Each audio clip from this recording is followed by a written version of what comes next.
ತಿಗಣೆ ಔಷಧಿ ವಾಸನೆಗೆ ವಿದ್ಯಾರ್ಥಿ ಸಾವನ್ನಪ್ಪಿರುವ ಶಂಕೆ ವ್ಯಕ್ತವಾಗ್ತಿದೆ. ತಿರುಪತಿ ಮೂಲದ ಪವನ್ ಮೃತ ವಿದ್ಯಾರ್ಥಿ ಅನ್ನೋದು ಗೊತ್ತಾಗ್ತಾ ಇದೆ.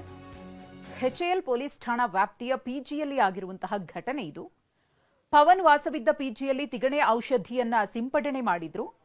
ಇದು ವಿಚಾರ ಗೊತ್ತಿಲ್ಲದೆ ಆತ ಕೊಠಡಿ ಒಳಗಡೆ ಹೋಗಿದ್ದಾನೆ. ಆ ಟೈಮ್ನಲ್ಲಿ ಅಸ್ವಸ್ಥರಾಗಿ ಸಾವನ್ನಪ್ಪಿರಬಹುದು ಅಂತ ಹೇಳಲಾಗ್ತಾ ಇದೆ. ಈ ಕುರಿತು ಮತ್ತಷ್ಟು ಮಾಹಿತಿಯನ್ನು ಕೊಡ್ತಾರೆ ನಮ್ಮ ಪ್ರತಿನಿಧಿ ಶಿವಪ್ರಸಾದ್. ತಿಗಣೆ ಔಷಧದಿಂದ ಸಾವಾಗಿದೆ ಅನ್ನೋ ಶಂಕೆ ವ್ಯಕ್ತವಾಗ್ತಾ ಇದೆ. ಇದರ ಹೊರತಾಗಿ ಬೇರೆ ಏನಾದರೂ ಮಾಹಿತಿ ಘಟನೆಗೆ ಸಂಬಂಧಪಟ್ಟಂತೆ ಗೊತ್ತಾಗ್ತಾ ಇದೆಯಾ?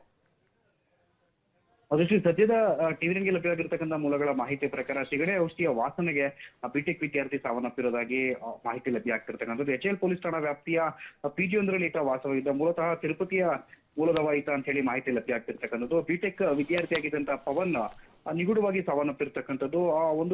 ಈತ ವಾಸವಾಗಿದ್ದಂತ ಕೊಠಡಿ ಏನಿದೆ, ಆ ಕೊಠಡಿ ಮತ್ತು ಇಡೀ ಪಿಜಿಗೆ ತಿಗಣೆ ಔಷಧಿಯನ್ನ ಸಿಂಪಡಣೆಯನ್ನ ಮಾಡಿರ್ತಾರೆ. ಈ ಸಿಂಪಡಣೆ ಮಾಡಿದ ಈಗ ಮಾಹಿತಿಯನ್ನು ಕೂಡ ಅಲ್ಲಿ ವಾಸವಿದ್ದವರಿಗೂ ಕೂಡ ನಾವು ನೀಡಿದ್ವಿ ಅಂತ ಹೇಳಿ ಪಿಜಿಯವ್ರು ಹೇಳ್ತಿರ್ತಕ್ಕಂಥದ್ದು. ಆದ್ರೆ ಈತ ಹೋಗಿ ತಡರಾತ್ರಿ ಮಲಗಿರ್ತಕ್ಕಂಥ ಸಂದರ್ಭದಲ್ಲಿ ಅದೇ ರೀತಿಯಲ್ಲೇ ಆತನ ಮೃತದೇಹ ಕೂಡ ಪತ್ತೆ ಆಗಿರ್ತಕ್ಕಂಥದ್ದು. ಇದಕ್ಕೆ ಸಂಬಂಧಪಟ್ಟಂತೆ ಈಗಾಗಲೇ ಎಚ್ಎಎಲ್ ಪೊಲೀಸರು ಕೂಡ ಘಟನಾ ಸ್ಥಳಕ್ಕೆ ಭೇಟಿ ನೀಡಿ ಪರಿಶೀಲನೆ ನಡೆಸಿದ್ದಾರೆ. ಮರಣೋತ್ತರ ಪರೀಕ್ಷೆಗಾಗಿ ಮೃತ ವಿದ್ಯಾರ್ಥಿ ಬಿಟೆಕ್ ವಿದ್ಯಾರ್ಥಿ ಏನಿದ್ದ ಪವನ್ ಅದನ್ನ ಮೃತದೇಹವನ್ನು ಕೂಡ ಈಗಾಗಲೇ ಬೋರಿಂಗ್ ಆಸ್ಪತ್ರೆಗೂ ಕೂಡ ಶಿಫ್ಟ್ ಮಾಡಲಾಗಿರ್ತಕ್ಕಂಥದ್ದು. ಪಿಜಿಯಲ್ಲಿ ಸಿಂಪಡಣೆ ಮಾಡಿದಂತ ಔಷಧಿ ಯಾವುದೋ ಅದ್ರ ಬಗ್ಗೆ ಪೊಲೀಸರು ಕೂಡ ತನಿಖೆಯನ್ನು ಚುರುಕುಗೊಳಿಸಿರ್ತಕ್ಕಂಥದ್ದು. ಮತ್ತಷ್ಟು ಧನ್ಯವಾದ ಶಿವಪ್ರಸಾದ್ ತಮ್ಮ ಮಾಹಿತಿಗಾಗಿ.